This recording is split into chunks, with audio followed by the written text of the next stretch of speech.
Hey Rob, Hey mate, how you doing? yeah, I'm all anxious. I'm watching Geelong play. It's half time and got a bloody wine case in the middle of my final. I should really do a better job of getting the dates right for these things. You're just being you. We get it.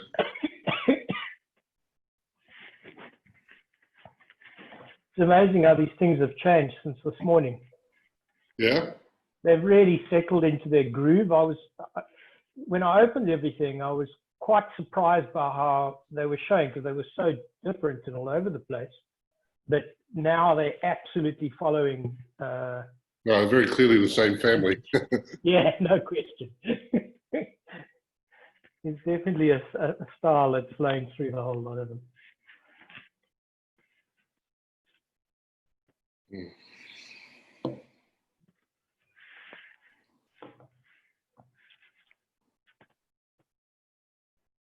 Are you doing the Italian section on this European No, thing? no, I think Just going to. yeah, we're going to close it off tomorrow. There was precious little of any real interest. All right, cool. So it made sense just to. No, it'd be better anyway because I want to get these logistics. I'm very nervous about the logistics side. Yeah, it's going to be worse out of Italy when we do the Italians. Yeah, I wouldn't even try it until we get the guarantee first. But yeah, let's try and give them time to package it up and get it moving. Cause, yeah, the temperature's all right. I mean, if it sits around on a European tarmac for a while, the temperature's okay there now. Everything's around 15 to 20 degrees, so that's okay. Mm. That's my biggest concern. It sits on a tarmac somewhere in Germany or I think it's highly unlikely we'll be able to do another one before Christmas. I think this is going to be it. Sure. I think with logistics and transport, it's just going to get harder and harder as we get to the end of the year. Well, listen, we got the Italian container has been delayed 4 times now. It finally left yesterday. The French one I've been trying to put together now for 4 weeks, delayed again, even after they gave me a sailing date and a ship vessel to insure.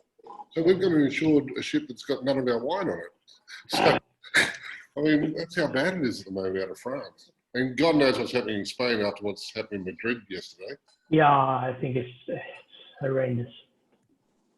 Everything that's said about winter is happening.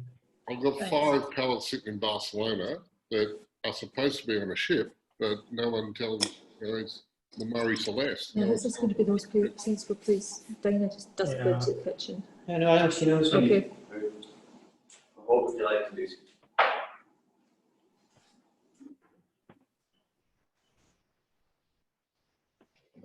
Maybe there's I'm muting Alan. Okay, there we go. 6 o'clock. All right, welcome everybody. Thanks for joining us tonight. I'm really excited to be able to work our way through the tiers of the Chapoutier range. This is the first run. It gets a lot more expensive quite quickly after this. So this will give us a grounding in certainly his Rhone stuff.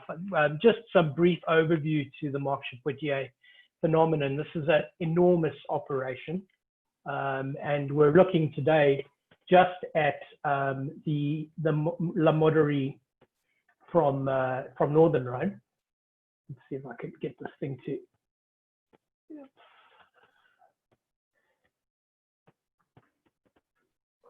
So having a look at the various levels, it was quite interesting to check this out. Let me just get rid of some of these video screens so that we can see some more. What you've got, we're looking today at the Côte Rôtie. You've got the Northern Rhone and the Southern Rhone. As with everything in Italy, and I suppose a lot of the other parts of the world, there's always an us and them, that I think that most people would agree that the Syrah coming from Northern Rhone is quite unique and quite special. So I'm really delighted to be able to look at it tonight. The AOC of the Côte d'Rhône is the entry-level stuff, and that accounts for 50% of the production of the entire region. Next rung up is the Morodoree village. And the third rung up there is the 21 different villages within the Morodoree. And then the very, very top of the cruise. There are 17 different crews, and they account for 20% of the production, which I guess follows a little bit many of the other wine areas of the world where, in fact, in some instances, much, much smaller production is attributed to the very top. There's 8 of these crews in the north and 9 of them in the south. So looking at the Northern Rhone, it's a mere 45 miles long. To put this in context, the entire Rhone region is 250 miles and some 250 cities. It's actually spread quite diversely across the range. The differences between drinking wine up here in the Morodoree versus down in Nîmes is a significant difference. Maybe one of these days we might look at the M.Chapoutier range and get a little bit of an understanding of the north and south, but today just the Roti. So maybe at this point might be a good idea just to nose the 3 wines. I was just saying to Lou before we kicked off, they were really disparate when I opened them earlier today. They were opened around about 11:30.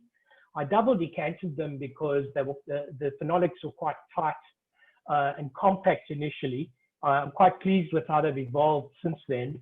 I opened mine at 5:30, and the evolution in that half hour has been extraordinary. I think very, very specifically now you can see a thread that binds all of them together in terms of the style, the house style of the wines. But what's also really cool in looking at these side by side is just how dramatically different the 3 vintages are, 15, 16, and 17. I won't say which one jumped at me the most when I was looking at it earlier. It's still showing those attributes now, but there's certainly a different vintage now that I'm kind of falling for. So this Roti at the tip top, Dave, 1 is 15, 2 is 16, 3 is 17. Right at the tip top of the Northern Rhone. Very generally speaking, we're going to delve down into the soils in a little bit more detail in a second, but generally as a rule of thumb, granite-driven soils, and they have some of the steepest vines in all of France. It's also seen as one of the most expensive areas of Rhone. These 3 fruit components, the raspberries, the violets, and the tapenade, are definitely something that are true to this specific vineyard. And generally, as a rule, if you're tasting Northern Rhone, those violets will always be something that manifests in the complexity of the phenolics. It's always going to be something that you can actually put a pin in and recognize as Northern Rhone. What's particularly interesting about this particular vineyard is that it borders, it's mainly on the Brune, the Brune soils, but it borders very closely on the Blonde. So we'll look at that in some detail a little bit later. But the history tells us that about 100 years BC, when they first planted it, the mythology goes there were 2 daughters. One was, of course, blonde, one was brunette, and that gave rise to the allocation of the two mountain slopes. We're going to see if I can find the map now and actually show you a little bit. Oh, sorry. With all apologies to my feminist mates, I decided I'd throw that in. My first question was, where's the redhead? But I could find, unfortunately, no phenological references to that in Northern Rhone. So just as a basic rule of thumb, the Blonde region is more sensual and floral. It's very, very specifically that. The Brunette shows a lot more power and gravitas and solidity, I guess. And there is a certain darkness, a dark suave component that comes through in the Brune. What you're going to see over here is a fairly old map, and it's going to give you the perfect differentiation between these 2 coats. So there is the dividing line, Blonde in the south and the Brune in the north. MP is probably it is the closest town to this particular vineyard, and The vineyard itself sits, lost my arrow, something like there. So predominantly in Brun, but tipping a little bit towards blonde. And it's with this in mind that this particular vineyard is very interesting because it's showing components of both. It's showing attributes of both, and within that is a certain balance, and I think possibly better for the sum of the parts. The vineyard, the vines are generally 70 years old, amazingly steep incline. They say 56 degrees. How on earth the long-suffering people at harvest ever managed to get those things off the slopes, I'll never know. If you drill down into the definition of the actual soils between Brun and blonde, the Brun definitely manifests a limestone schist as a direct analogy, and the blonde, on the other hand, has high acidity or higher acidity in the soil and sandier soils. Those are I guess the grounding blocks that define the two regions. As a result of this sort of melange between the two coats, you're getting a style of Syrah here that is slightly more ethereal, slightly more nuanced than many of the other Hermitage parcels or the Ludettes. And that in itself creates something that's quite specific to the Morodee parcel and the Morodee vineyard. Because as you drink more and more of the Côte Rôtie, there's definitely this presumptive beat within the structure of the wines that is quite swarthy and dark. And so here you're seeing something that's just a little bit different, just a little bit more elevated. And if you were drilling down into the Chapoutiers, you'd start to notice this more and more as you taste the wines.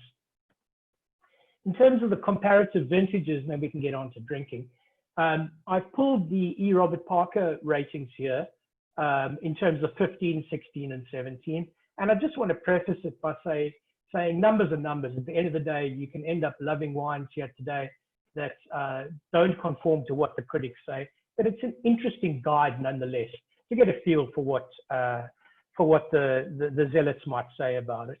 The 15, 97 out of 100, very, very high scoring, defined as slightly tannic and youthful or quite slow to mature.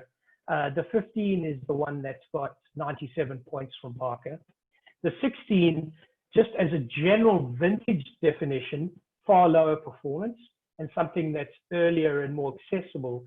And that accessibility, you definitely will see in the 16 now. You'll see a certain energy or attention-grabbing components in the 16. And for me, when I was opening it earlier today, it was the one that I was leaning into the most because for this particular reason, this accessibility. Nonetheless, Chapoutier pulled off a really decent score in the 16, despite the general view of Parker on the performance of the vintage. And in fact, I'd agree with that, with this rating. We've seen a lot of Rhones within our commercial database and inventory that are absolutely astonishingly good in 2016. So it's just a question of, I guess, picking your teams. And then 2017, back up with a really high-performing general vintage delineation at 95. And again, leaning into that slightly tannic, slower to develop, less of a nervy, agitated, aggressive kind of vintage. It was also quite a hot vintage, which nonetheless is going to show a lot more ripening. And certainly, I think you might find as you work through these now that the ripeness of 16 and 17 certainly show more forward and more urgently than the 15 when you're actually tasting them. So let me get out of this and we can start drinking some wine.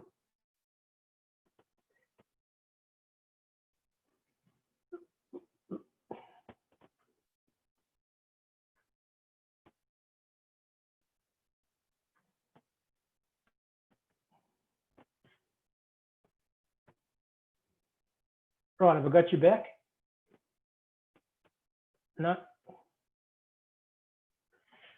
Don't see you. Ah, I see you. Let me just pull you back into another screen. Just a minute.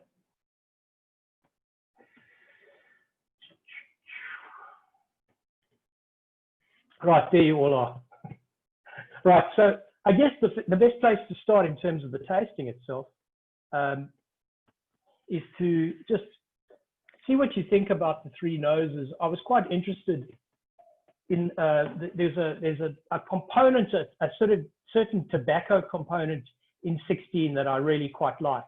It's something that's showing quite dominantly, and it's actually staying there all the way through. The nose on 17 for me speaks more about a green herbaceousness, a coolness, maybe a certain mintiness, which is interesting given that the fact it was quite a hot vintage. The other thing to bear in mind about 17 is I understand that this is the very first vintage that they started to vinify specific parcels individually and then blend back at the end. And it's interesting to see that because, of course, the argument is they get a far more accurate insight into the fruit and what's best to use for each particular parcel.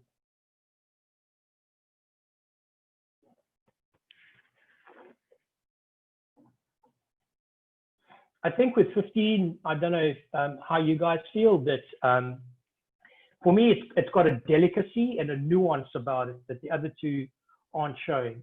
One of the classic problems with tasting wine, or challenges with tasting wines in a vertical like this, is trying to get a snapshot of how these wines are going to evolve later. And I would probably argue that 15, even 16 and 17 at a later stage, are not going to evolve to that nuanced elevation that 15 has.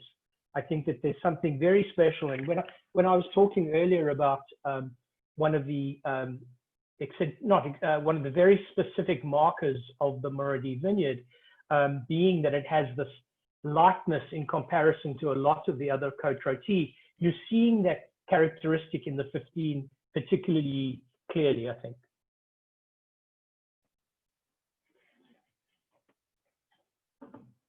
Sort of white pepper as opposed to any kind of dark swardy pepper action.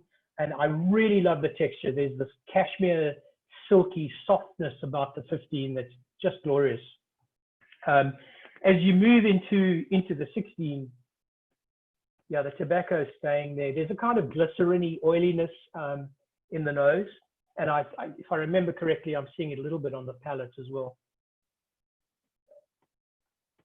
Yeah, there's also a lot more impact of oak in 16, certainly relative to 15. And I think at the end of the day, we're probably going to see that 16 manifests more oak action than any of the others. I'm not sure whether they did more than usual, but I know from what the notes that I found when I was doing the research for you was that 18 months in barrel and 30% of it was new French oak in 16. I don't know whether they varied in of the other two vintages. I couldn't find specifics on them, but you're certainly seeing the evidence of it in 16. Yeah, if you move on to the 17, there's something a little bit more elongated and leisurely about the wine.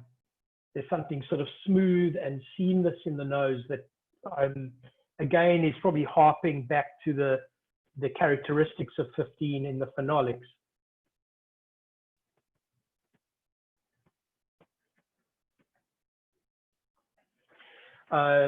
The length is wonderful, probably a better length performance than 16. There's also impact, there's a savory component in 17 that I didn't see in 16. And I'm really loving that, especially at the end. It has this kind of savory flourish to it at the end, which I think is really cool. Whether this is this sort of increased sophistication in the finish of the wine, whether this is a factor of this individual vinification, I don't know. But certainly this is the first year that they did this. And for me, the 17 is more complete. There's the components are all in the right place. And it definitely echoes 15 just in terms of heat. It was a hot year. It was hotter than the other 2 years, but you're not picking up any overblown, over-extracted, high-end kind of impact in the flavor profile at all.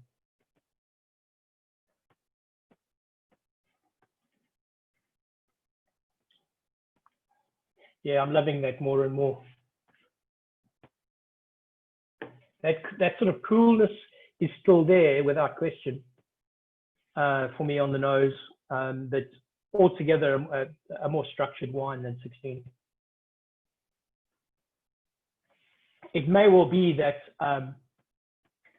it's my New World sensibilities that are showing that initially I loved the 16 so much that I think over time I'm appreciating 15 and 17 to a greater degree than I am the 16.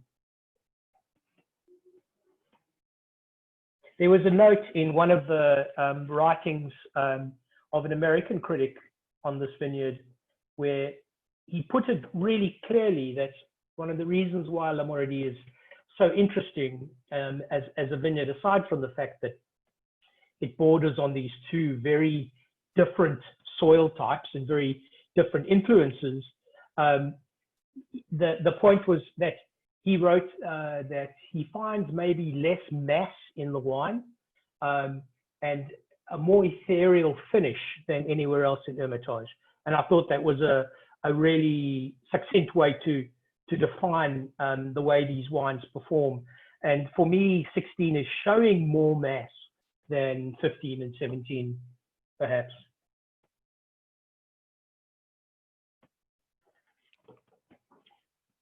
Any difference in alcohol? Alan, I'd say 16's probably got more. I don't have the numbers for you, but if I was a betting man, I'd say that would be the case. I'm just getting more off the top than the others. My experience with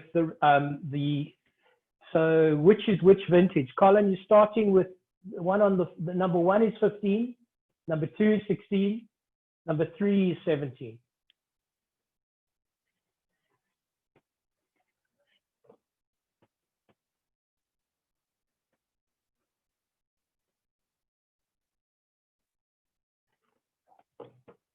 Any votes on preferences from anybody out there?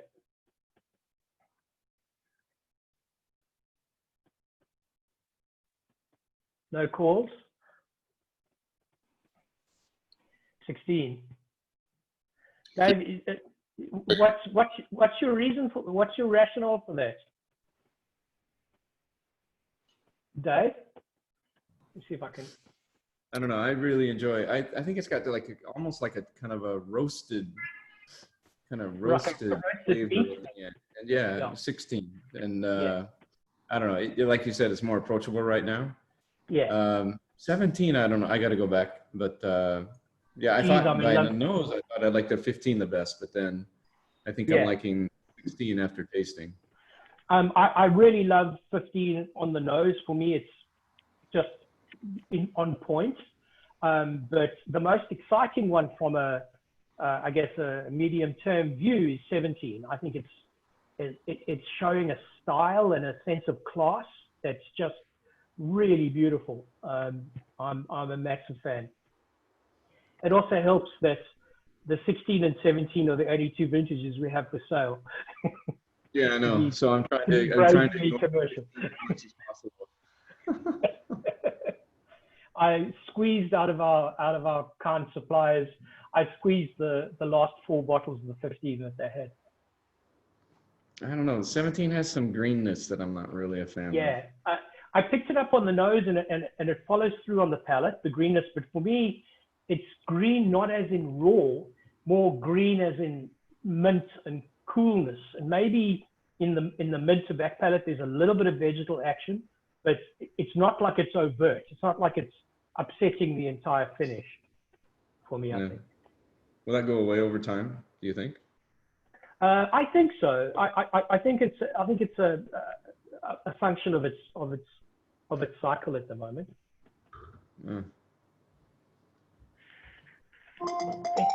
it would have been really interesting to look at detailed notes of 15 a couple of years ago, because maybe, I mean, there's no question that 15 and 17 emulate each other in terms of style.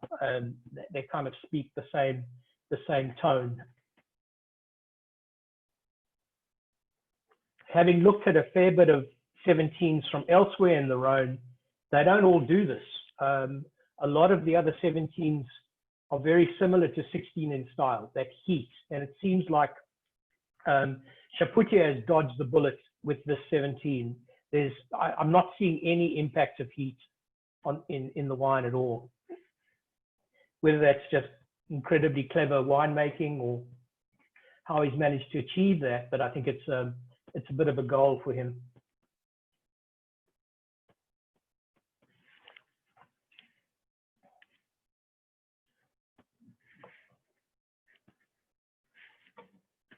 I really feel badly for the poor people who've got to pick these grapes. I was trying to find out for you how long it takes them to actually do the harvest, because, you know, in South America, they're literally abseiling down the mountain slopes. And I was at 56 degrees, that's a hell of an incline. I certainly know I'd be a little scared to go skiing down there, that kind of a slope. So I'm not sure who's brave enough to actually attempt that.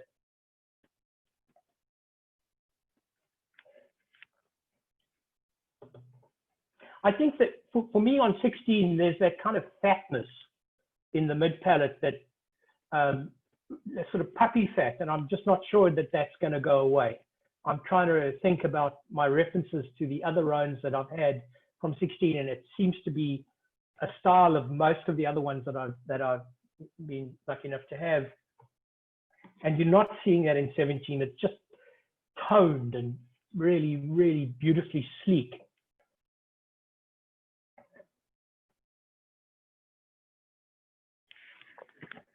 And maybe aside from that green that you spoke about, Dave, there's the tapenade comes into play quite strongly for me in 17.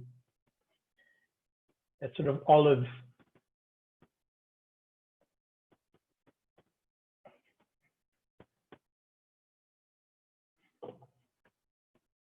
A lot of the critics have recognized a lot of florals in 16. I'm not seeing that much floral. For me, it's more about darker fruits, sort of fat, oily. And for me, more about blackberry in 16, whereas the 15 and 17 are showing more of the raspberry, the lighter red fruit spectrum. And if one was defining Le Morodee as an individual vineyard, that raspberry thing is a big component and something that should be easily recognized within the family.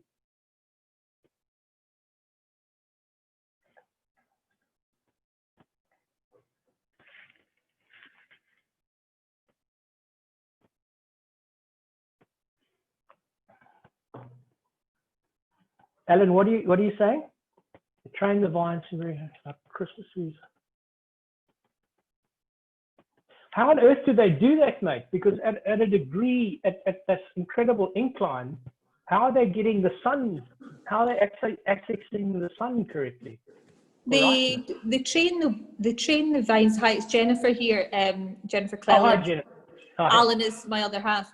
They train the vines in this kind of quite unique way called I think it's called Christmas trees. It looks like It looks like Christmas trees. So if you can think of like 3 spars, tall and thin, Right. and the vines are on the three spars, and of course it's not mechanized, but it seems to be work for that particular region, given the incline and given the angle of the sunlight. Yeah, yeah. And do you have any information I couldn't find on just how long it takes them to harvest? Because at that sort of incline, it must be weeks and weeks to choose fruit at the right time. It's no simple matter, I would imagine, to harvest. I think I remember clearly we had lunch in Ampuy 2 or 3 years ago, and one of the striking things, I mean, first of all, it looks very odd compared to most of the other French vineyard because of the way the vines are trained. Right. But the density is not huge on the hillside. I mean, I don't know what quantities these. Well, I certainly don't think it's like the Burgundians, right? There's no No. sort of 10,000 vines to a hectare. it's No, a fraction. that's right. Yeah. I mean, I think it's pretty labor intensive, but I think, you know, everybody around there works in wine. Yeah. You know, there's nothing, that bit of their own valley, it's all the employment is wine based, I think. Mm-hmm. Yeah, yeah. Yeah. But when you see it in practice, it's not a big area. And if you've got half the village out picking, it's not going to take much time. Mm. And I guess, but it's a bit artisanal, right? So they sort of learn from generation to generation how to do it and how to do it right. Yeah. And just while we're unmuted, just for what it's worth, the 17 is 14%, the 15 and the 16 are 13.5%. So very little difference. Yeah. But they are, I mean, they do taste, I haven't had a Syrah for a while, and they do taste quite alcoholic. Yeah. I'm getting a bunch of sort of heat, especially for me from 16, but that might just be a function of the riper fruit. I'm getting way more ripeness out of 16 than I am out of the others. Yeah, I mean, I like 15, and you can see it's a little bit older than the 17, for example, just by the colour. But the 17 feels a bit young. It feels a bit green. I quite like that. Yeah. But I'm actually holding the faith on that. I think that in a year or two, I think that's going to grow into its big boy pants. I'm pretty confident of that. I mean, that sort of that youthfulness or immaturity at this level, I just think a little bit more time, it's going to shine. Oh, well, yeah, because these can be kept forever. Well, not here. Forever. Not here. Yeah, not here. Not in 3 or 4, but sure. Yeah. I was reading some recommendations for that, and they're throwing out 3 and 4 decades with, and they're not just 1 or 2 people. A lot of people are suggesting that you can take a super long view with these. I don't think I've ever drunk back further than the late 80s. So over the last 15 years or so. So I couldn't really make too much of a call in terms of drinking back aggressively. But there's a beauty about these wines. I mean, I was brought up in the New World with New World Shiraz. There's an eloquence and a finesse about the Syrah that's just amazing. It's all about the cool climate, that the terroir. Yeah. It's really quite special. Something I forgot to ask earlier is there any Viognier or anything in these? I know some of the. Apparently not. And it's not that I'm any kind of an expert in that, but I'd suggest that I'm not seeing the traces of Viognier in the nose. There's I'm not the lightness or anything like that. So if it's there, it's tiny. I'd put my money on it being 100% Syrah. Yeah. I really rings true.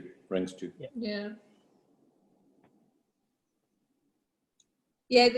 I've looked up the notes from Chapoutier, and they just say Syrah. And normally they would say if there's like 3% Viognier or something. So unless it's just a splash, they have to list it. Yeah, I mean, I know that in the New World, just less than 1% makes such a difference to the end result. But here, I'm not seeing any of that kind of jazz hands activity lends to Syrah. It's also so cool to see these over a period of time. There's a lot of benefit to opening them earlier in the day. I'm a little OCD about keeping the temperatures right and all the rest of it, but it actually, we're seeing an added benefit from these wines, seeing some air earlier and then opening them a bit later. Having said that though, if I had a full bottle of this, I'd open it the day before.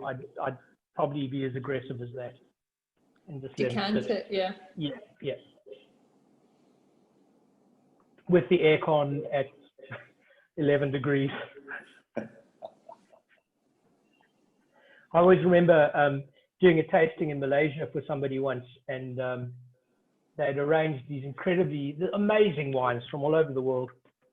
It was many years ago, and I got to KL, and the entire tasting was outside, and my spirits just dropped, because as I was opening the wines, just the bottles were just sweating. They were just giving up the will to live. It was just horrendous. I guess it's an endemic problem in this neck of the woods. But drinking red wine outside, no, can't do it. Hey Rob, quick question for you. I mean, the fruit's obviously quite ripe, especially in the 15 to 17, right? Quite ripe. Yeah. I'm surprised that the tannins are as aggressive as they seem to be. Yeah, I mean, it's something that's quite unique to this specific site. People use that as a marker for Morodee quite significantly. And then Parker makes the point that 15 and 17 were quite tannic years as well, generally for roti. And it's something that is going to take time to evolve. And I can probably see that, Lou, because that 16 is going to mature far more rapidly and far more quickly than the other two, I'd say. I mean, to me, it's all about, having been brought up on Australian Shiraz. It's the white pepper profile versus the black pepper profile. Yeah, that's the defining feature. I kept thinking about what's that area where Dalwhinnie comes from, the mountain range. The Pyrenees, yeah. Yeah, the Pyrenees. I kept thinking about that kind of style of. Yep. Yeah. Agreed.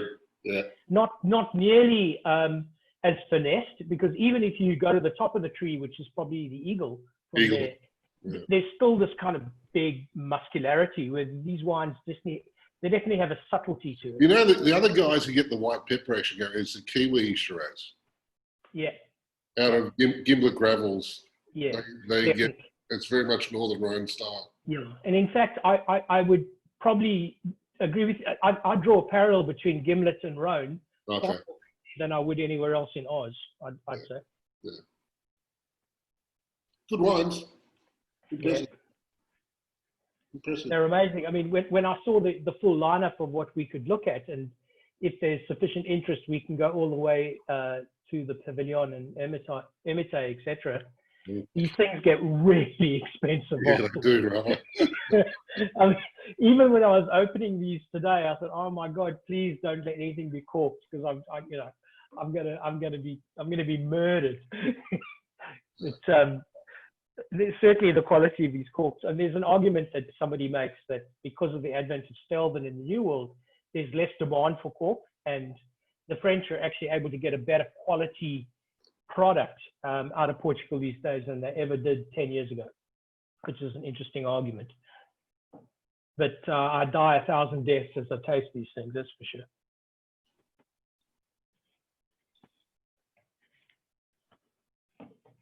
So it looks like by the votes, 17 kind of wins the day. I'm interested to bury some 17 and look at it again in time to come. I think it's going to perform really, really well. I'm going to switch off the recording now if anybody wants to say what they really think. Let me get rid of this.